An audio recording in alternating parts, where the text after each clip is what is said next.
സങ്കടം വരാറുണ്ടോ? നിരാശ ബാധിച്ച് നിങ്ങളിലേക്ക് മാത്രം ചുരുങ്ങാറുണ്ടോ?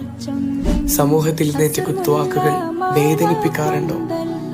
നോവിന്റെ പത്മവ്യൂഹത്തിൽ ഒറ്റപ്പെട്ടു പോകുമ്പോൾ റസൂലിനെ ഓർക്കുക. മുഖം തെളിയും, ചിന്തകൾ തളിർക്കും, വഴികൾ തുറക്കും.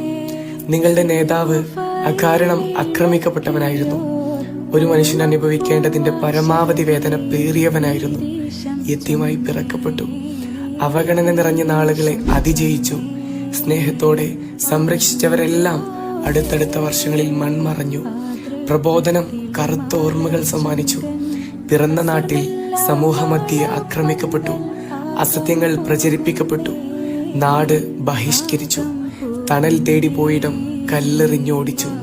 വിശപ്പിന്റെ കാഠിന്യം അറിഞ്ഞു. പാലായനം വേദനിപ്പിച്ചു. എന്നിട്ടും റസൂൽ അതിജീവിച്ചു. ഇത്രയൊന്നും വരില്ലല്ലോ നമ്മുടെ പ്രശ്നങ്ങൾ. കുഞ്ഞു നോവിൽ തല കുനിച്ചിരിക്കാതെ ലക്ഷ്യത്തിലേക്ക് നടക്കുക. റസൂലാണ് വഴി, വഴികാട്ടിയും. അവിടെ എല്ലാത്തിനും മരുന്നുണ്ട്.